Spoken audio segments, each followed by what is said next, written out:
Praise the lord. మన రక్షకుడు పరిశుద్ధుడు యేసుక్రీస్తు వారి మహిమ కలిగిన నామమున ఈ రోజున దేవుని వాక్య ధ్యానమునకు ప్రతి ఒక్కరికి మన రక్షకుడైనటువంటి యేసుక్రీస్తు వారి పేరిట ప్రైజ్ ద లార్డ్. దేవుని యందు ఉన్నటువంటి వారికి బంధు ప్రీతి, నా వాళ్ళు, నా సొంతం అనేటువంటివి భౌతికంగా ఉన్నటువంటివి ఏమైతే ఉంటాయో అవన్నీ కూడా మర్చిపోవాల్సిన పరిస్థితి వస్తుంది. నిజమే చెప్తా ఉన్నా, మర్చిపోవాల్సిన పరిస్థితి వస్తుంది. లేఖనంలో రాయబడిన మాట ఏంటంటే, మనకందరికి తెలిసిందే, మీరు ఆయన్ని శ్రద్ధగా వెతికినట్లయితే ఆయన మీకు ప్రత్యక్షమవుతాడు. దేవుణ్ణి అన్యమనస్కంగా కాకుండా, చూద్దాంలే అన్నట్లు కాకుండా, ఒక డ్యూటీ లాగా కాకుండా, మీకు బాగా అర్థమవుతుంది, డ్యూటీ లాగా కాకుండా, అంటే టైం టు టైము, 10 to 5 ఇది డ్యూటీ టైం, అందరికీ తెలిసింది. ఇట్లాగా ఒక పని ఎలాగైతే మనము పర్టికులర్ టైంలో చేస్తామో, ఒక నిర్ణయించబడినటువంటి సమయంలో చేస్తామో, అలాగా దేవునిని కలిగి ఉండటం అనేది దేవునికి విరుద్ధం. అది అసలు దేవునిదే కాదు. దేవునిది ఏంటంటే, శ్రద్ధగా ఆయనను మీరు ఎతికితే ఆయన మీకు ప్రత్యక్షం అవుతాడు. ప్రత్యక్ష ఉదాహరణ, ప్రత్యక్షమైనటువంటి జీవితం ఎవరంటే యోసేపు. ఆది కాండంలో ఉన్నటువంటి యోసేపు జీవితము మనకి ప్రత్యక్షంగా కనపడతా ఉంది. ఆ మనుషుడు గొప్ప స్థితికి పోయినా సరే, గొప్ప స్థితికి వెళ్ళినా సరే, వెనక్కి తిరిగి అయ్యో మా ఇంటికాడ ఎట్లా ఉందో, ఇల్లు వదిలిపెట్టొచ్చి, వాకిలు వదిలిపెట్టొచ్చి ఎన్ని సంవత్సరాలు గడిచిపోయింది, ఇంటి మొక్కలే చూడకపోతున్నాయి, పర్మిషన్ తీసుకోనన్నా పోయొద్దాం అనేటువంటి ఆలోచనే చేయాల. యోసేపు ఆలోచనే రాలా. దేవుని ఉద్దేశం ఏంటంటే, దేవునిని శ్రద్ధగా హృదయపూర్వకంగా అనుసరించాలి. నీ పూర్ణ హృదయంతో, తెలుసు కదా, పూర్ణ ఆత్మతో, పూర్ణ మనస్సుతో నీ దేవుడైన యెహోవాని ప్రేమించాలి. టైం టు టైం కాదు, ఆమె టైం టు టైం కాదు, దేవుణ్ణి ప్రేమించాల్సింది పూర్ణ హృదయంతో. ఆది కాండము 39 2వ అధ్యాయం 2వ వచనం, యెహోవా యోసేపునకు తోడయుండెను కనుక అతడు వర్ధిల్లుచు తన యజమానుడగు ఆ ఐగుప్తుని వెంట నుండెను. ఐగుప్తులో ఉన్నటువంటి యోసేపు వర్ధిల్లుతా ఉండవు.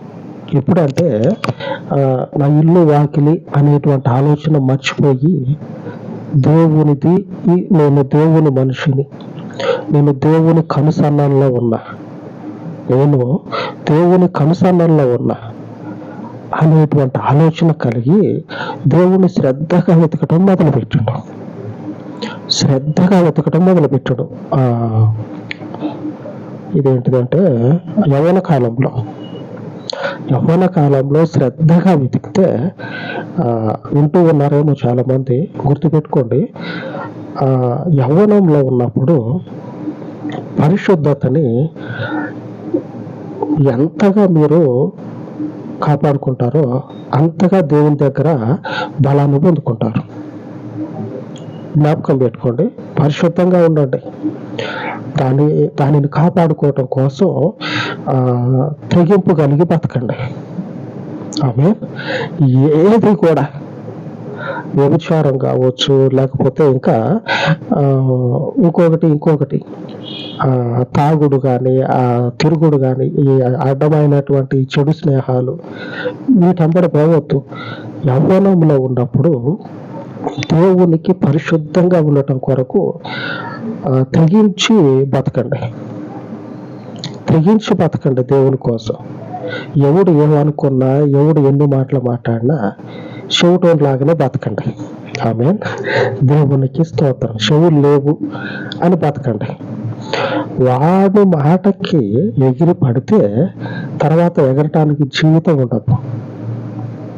జీవితం ఉన్న తర్వాత అట్లాగ అయిపోతే ఆ స్థితి మనకొద్దు. కాబట్టి యోసేపు ఎలాగ బతికిందంటే ఇంట్లో ఉన్నటువంటి వాటిని అందరినీ కూడా వదిలిపెట్టేసిండు.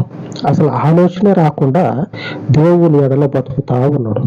పరిశుద్ధంగా, పవిత్రంగా దేవుని యొక్క నిర్ణయాన్ని గౌరవించి ఆయన ఉద్దేశాన్ని గ్రహించుకుంటా ఆ మార్గంలో నుంచి తొలగే పరిస్థితి వచ్చినా సరే తొలగకుండా ధైర్యం కలిగి తెగించి బతుకుతా ఉన్నాడు యోసేపు.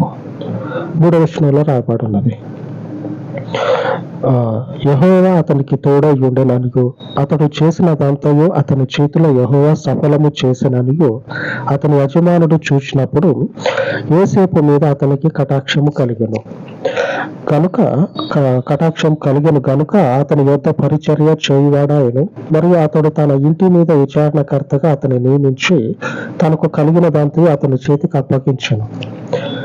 దేవుని యొక్క సహవాసం కలిగినటువంటి మనుషునికి ఆయన యొక్క చిత్తానుసారంగా తెగించి ఆ బంధుప్రీతిని, అలాగనే ఇంకా భౌతికంగా కలిగినటువంటివి దేవుని కుటుంబమే, దేవుని చేత దీవించబడినటువంటి మనుషుని కొడుకే యోసేపు.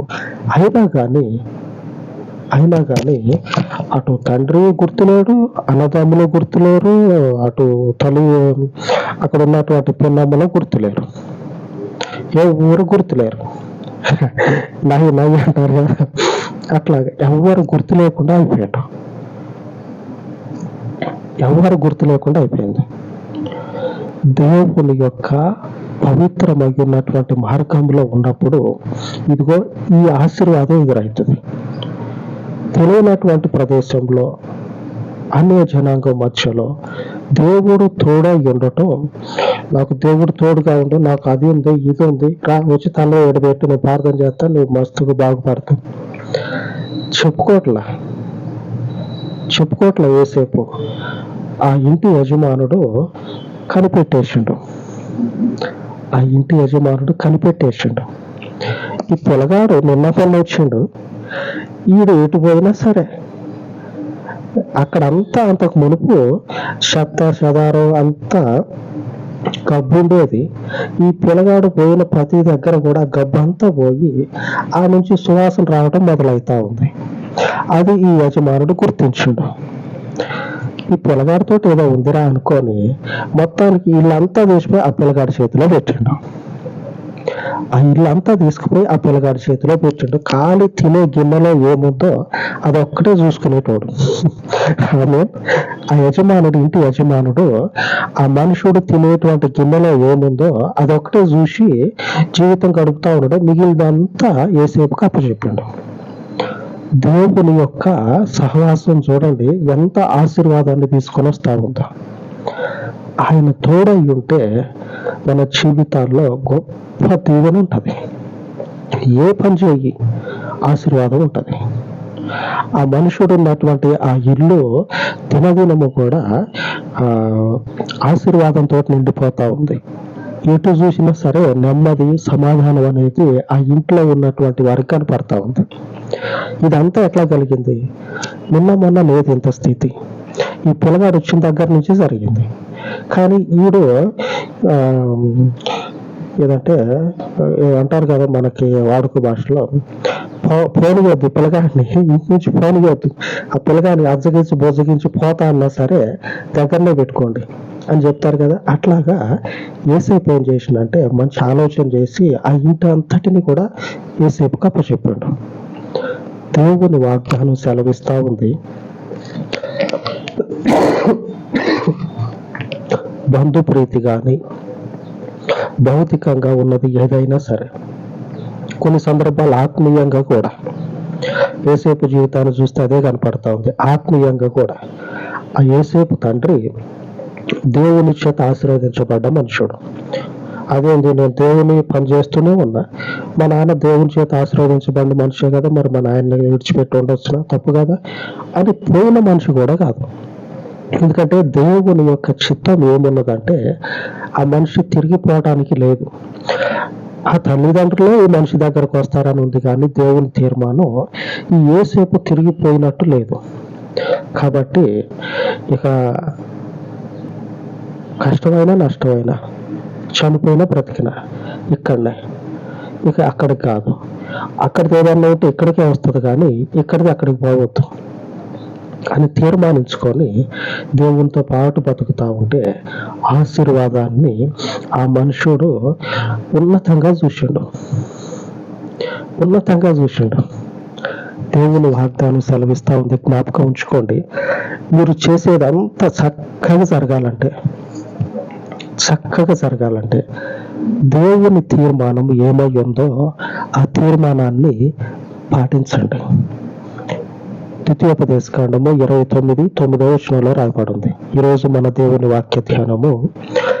కాబట్టి మీరు చేయనదంతా చక్కగా జరుగునట్లు ఈ నిబంధన వాక్యములను అనుసరించి నడుచుకునవలెను. ఇక దీనికి మించింది మరొకటి లేదు. ఆయన తీర్మానం చేసినటువంటి ఆయన యొక్క చిత్తం ఏమై ఉన్నదో ఆ చిత్తానికి మీరు లోబడి నడుచుకున్నట్లయితే మీరు చేసేదంతా కూడా చక్కగా ఉంటుంది, ఎదురు రాదు. చక్కగా మీరు పోతా ఉంటే మీకు ఎదురొచ్చేదే పక్క తప్పుకుంటుంది. ఆయన తీర్మానించిన తీర్మానాన్ని అనుసరించి నడుచుకుందాం, దీవించబడదాం. అలాగే ప్రార్థించుకుందాం.